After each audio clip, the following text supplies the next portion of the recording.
On a serious note, does anybody know what happened to the first half of 2021? Where did it go? I'm not real sure.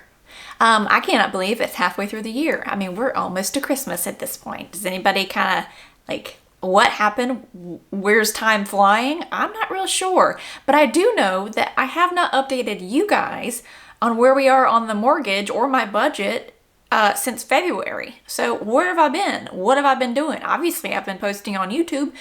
Let's talk today about where we are on our mortgage. Let's do a half-year recap, where I am on my low buy, what in the world has been going on. I've got some very, very exciting news, and what we have been fighting for the last 3 months.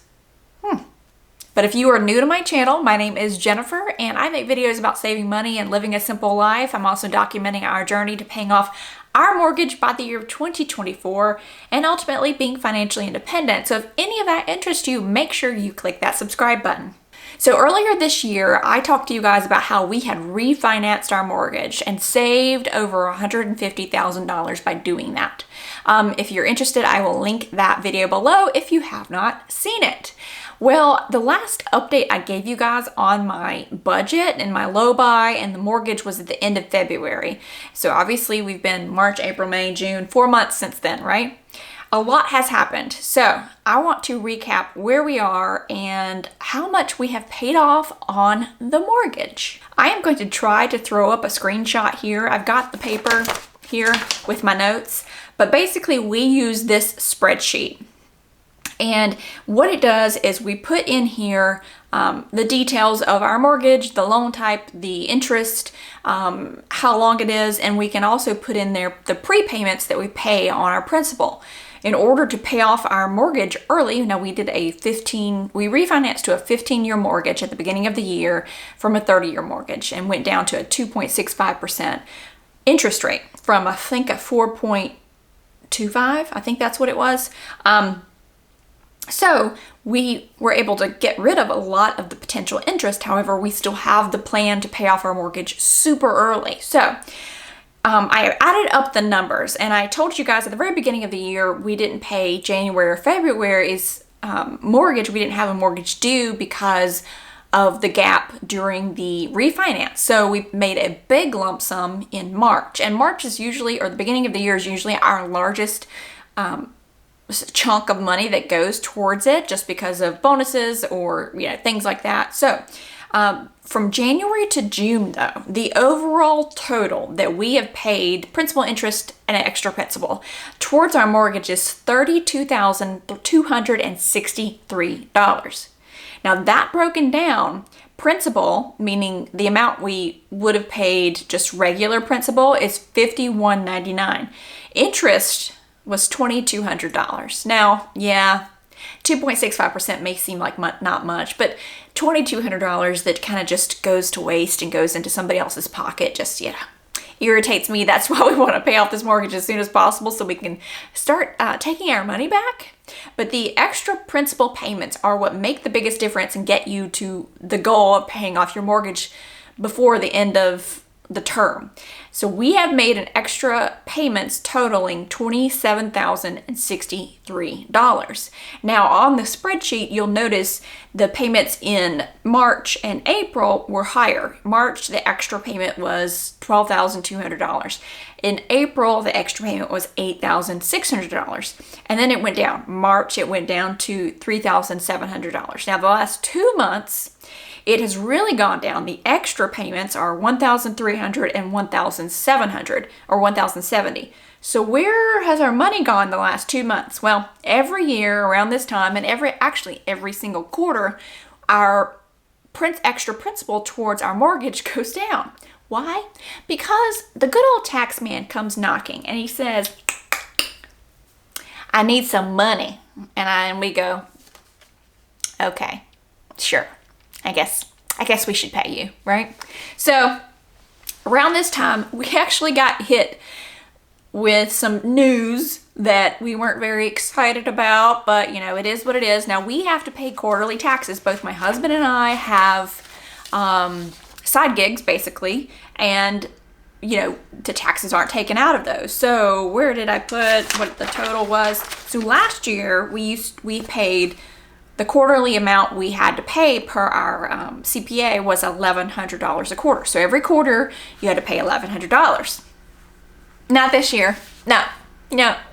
When we got our tax bill, we still owed some more from our tax bill. We got our accountant said, you need to start paying $3,600 total a quarter. Yeah. So that happened. So therefore, the extra principal payments in May and June were not as high. So we're trying to, figure it out, make sure when something like that happens, you have to adjust certain things. You have to adjust your expectations, first of all, and then you got to get over being mad about it because, it is what it is. So we went ahead and did that. Now, take in mind, if we had not made any principal payments, extra principal payments, meaning just paid the normal mortgage, which our mortgage is $1,479 principal and interest, our balance for our home would be only at $215. Now, to go recap, our house, we purchased it, the full sales price was $345. We ended up putting down, I think it was $67,000 or $69,000, 20%, so we didn't have to pay PMI or property mortgage insurance. And we financed, I believe at that time it was $276,000 on a 30-year loan at 4.25%, I believe it was, and this was in 2018, early 2018. So then this year we refinanced it. We had a balance of $220,000, and we refinanced it on a 15-year for 2.65%. So if we had paid our normal payments, we would barely be below $215. But because of all the extra principal payments we made, we have busted down the door of the $200,000, and we now have a balance on our house and our mortgage of $187,000. So excited because, again, our goal is to pay this house off by the year of 2024. And you may have seen this before, but this is our house tracker. This stays on our refrigerator. It's a way to keep this at the top of the mind. So when you're, thinking about eating out, or you're thinking about going shopping, or you're thinking about whatever it is that's maybe not necessarily a smart money decision, this is staring you in the face. Jeez. But anyway, what we do is every time we get below, these are $10,000 marks, and all I did to make this was take a clip art and I expanded it and I drew in lines. But basically, every time we get below another 10,000, we color it in and we put the date. So we are now below 200,000. So I'm very excited. It's kind of like a snowball. When the momentum goes, it starts getting bigger and bigger and bigger. So hopefully, I would love to pay it off sooner, but if the tax man keeps knocking with these large numbers, I'm not sure what to do at that point. Now, something else that you guys ask me, or some people ask me, is how do we do it? How do we put extra money towards all this extra money towards our mortgage? Well, if you watch my channel, I give you a ton of advice on frugal living, simple living, and we implement those things. Now, I wasn't always that way. I'll put my debt story down below. I was in a lot of debt 12 years ago, and just not in a good place, and did not have good money habits, didn't know what I was doing. And it's just something I had to learn over time. So starting this channel was kind of a way for me to kind of talk to you guys about where I've been, what I've done. And I think you learn from other people with their experiences, and I know I certainly have. But what we've done is we are able to put over 50% of our income towards, after taxes, towards the extra principal on our house. Now, years ago, we wouldn't have been able to do that, but what's happened over time, and what can happen is if you start making more, as inflation happens, sometimes also your experience grows, and then your job, usually you get increases and such. So we make more money than we did 10 years ago, but we still live like we did 10 years ago. We didn't, the only extravagant purchase that we made, and extravagant or not, was purchasing this house, was getting the house we love. That is it. That's the only kind of difference. If anything, we are more frugal now than we were 10 years ago when we were making half of what we are making. So we did not fall into that lifestyle creep, basically. Now, other people might also say, you're putting all this money towards your mortgage. What you really should be doing is putting your money in investments and growing your money that way. It's going to make more money than paying off your mortgage. You can think that if you choose, that's up to you. And if you want to do that, that is your own prerogative. That is not what we are doing. We already put 15%, actually between 15 and 17% of our income into our retirement before putting 50% of our take-home income towards our extra principal. So we have that covered. That account is doing amazing. I've also done a video on our retirement accounts, so I'll link that down below. And what it does is it shows you how somebody who starts out early or somebody who starts out later, where your retirement account could be if you started out early versus not. So I was the one who didn't start out early. My husband was. So you can see the differences. I give you the total real numbers in that video.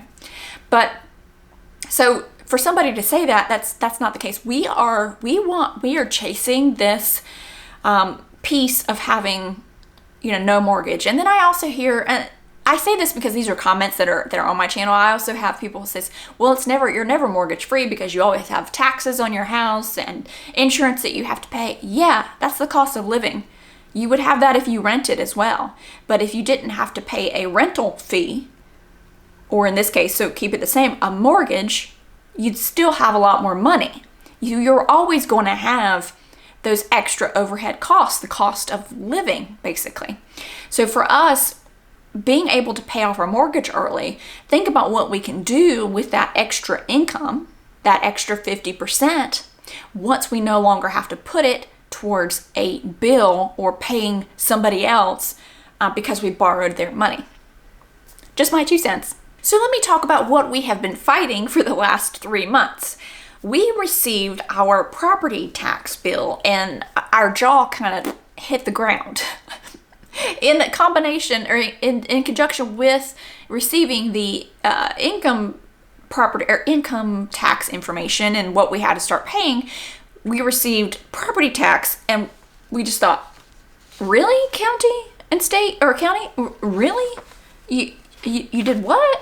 So the value that we paid for this house, $345. Well, typically a tax or a property tax value is lower than what you pay for the house. That's typically just kind of the way it is in most places. Well, I have all these numbers here. That's why I have this listed. Where did it go? Our house for the past 2 years, so 2019 and 2020, they valued our house. The county assessor valued our house at $269,000. Again, we paid $345. Okay. That's what it was for 2 years. Well, in 2021, they upped the value to $358,000. That's a $89,000 increase. That seems, do you remember what happened last year, county? Do you think, and everybody's experiencing this. Everybody is got this huge kind of like, oh, we haven't really raised property taxes in a while. Let's do this, and I understand the need. I get it. Hey, great. But what I recommend you do is you dig into these things. Some people, and we've asked some of our people in the neighborhood, did you get it? Or what are you thinking? We are not the type of people to sit down and go, okay, whatever you say. We are going to research where you got your information from. Okay. So let me give you the down and dirty of why we are against this increase and how we are able to fight it and try to prove that something's not right here. So we did the first initial thing was we sent off, appealed it on the website, but we did research. We did research on all of the properties in our neighborhood. We have about 200 homes in this neighborhood. It is a newer community, which started a few years ago. We were one of the first homes in here. So when this community was approved, and just so you know, I have a extensive background in real estate, not like real estate sales. I was there at one point, but the entire gamut of just the industry. So that's just where I don't want to get into detail, but basically where my knowledge is. So we went and got comps and looked at what other houses were going for and trying to figure out where they got their numbers, because they don't immediately give you access to the assessor and his explanation of why you are at this amount. So this community, when it was approved by the county to be built, it was approved at 200 homes, right? One community. There's one set of community documents. It is one community. Well, as builders do, sometimes they change their mind. So what they did is they, instead of marketing it as one community, which they did at the beginning, we had almost back in, I think 2018, I think it was, there was a possibility of a market slide down. There was some rumors that that might happen, which isn't what happened, but they went ahead and pivoted and started marketing this community as 3 separate communities. Well, our house happened to be in the area they considered the highest end part of the community. But again, the community is one community. We all share the same pool. We all share the same dues. We all share the same, it's the same property, right? We all pay the same thing to live here. Well, they decided to assess the land in these, I think it's how many houses? 73 lots. They decided to assess, the county, 73 of the 200 something lots at $82,500, the actual lot, the ground. And then they assessed the lots in the other part of the community, 130 something lots, at $64,900. Now, let's back up here. Some of these lots in the other part of the neighborhood are actually bigger than ours, but assessed a lot less. Doesn't make any sense. So the county is creating or saying, using the excuse that because our property is in an imaginary line section of this community, which is the same community, that the dirt is costs more, or it should be worth more.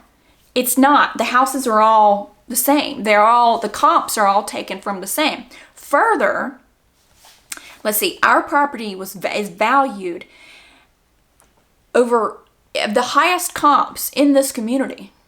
This property, because we have a ranch house in the more land expensive part of this neighborhood, they are valuing our house, or our entire property put together, at $28 more per square feet than the highest comp in the neighborhood. So again, it went from $269 to $358. So we have done so much research. That is what we've been doing, to look at comps, to look at raw land prices, developed land prices all around us, not just in our neighborhood, and try to rationalize where they're coming from. And then so we appealed, they denied it, and then we appealed again, and we had a hearing before the board. Well, I think there was about 10 people. My husband went. I didn't go. I should have, but I didn't. And what's interesting is, I think out of the 10 people that went, 2 people were awarded their appeals, meaning won their appeal to get their taxes lowered than what they had been assessed for. What's very interesting is, one of the people who was appealing and one of the board members knew each other. How do we know this? Because board member called this guy Mike. Board members to all the other people called them Mr. or Mrs. And they are from the same area. So this guy was awarded his appeal. Mike over here, or this guy, knew Mike, correct? does that make, I mean, shouldn't board guy over here who knew Mike have gone boop, boop, boop, and pulled himself out of the discussion because he had a bias for this person?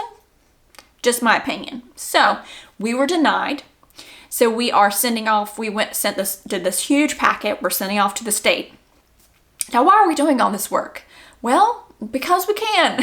So, you know, when there is a point, why just sit down and say, and take it, you know? I understand I need to pay my fair share, but it needs to be a fair share, not an illogical, you can't explain it to me share. If you can explain it to me, then I am happy to listen. But nothing you have explained to me at this point makes any logical sense. You have made something up based on a builder's marketing.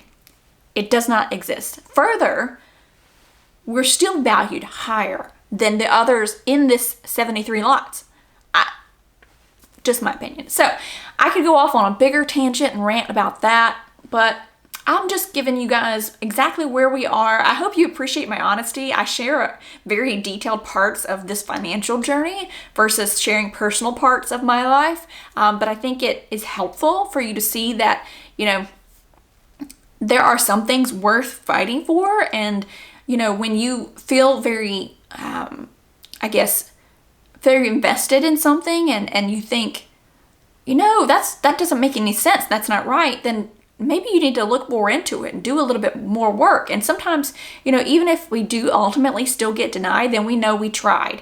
And I'm hoping that, you know, we're going to be going to the state capitol and have another hearing and present our point where not only does it seem like they didn't assess this in a logical way, but how can we get denied when somebody else who knew somebody on that board get approved?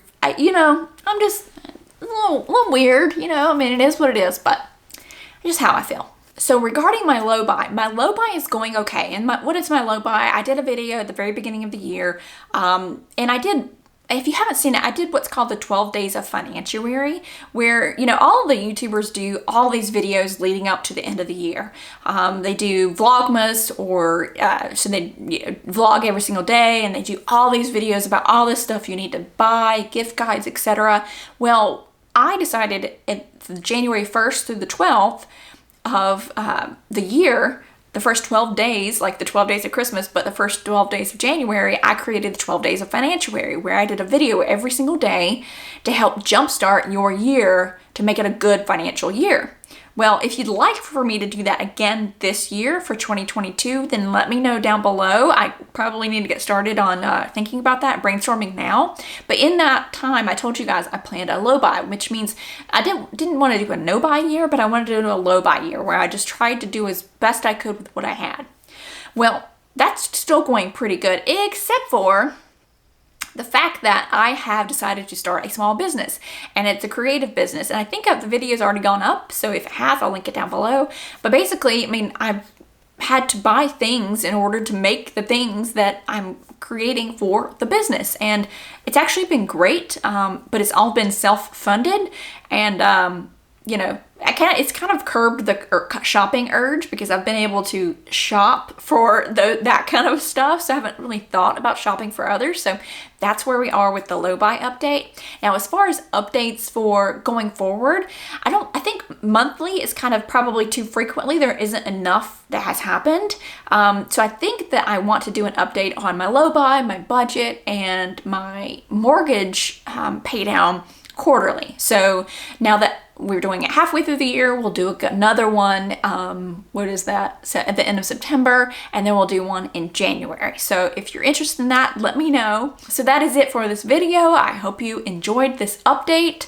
A lot has been going on. I will keep you updated on where we are with most of this. If you enjoyed it, make sure you give it a like, and don't forget to subscribe to my channel. I would love to have you back for more videos.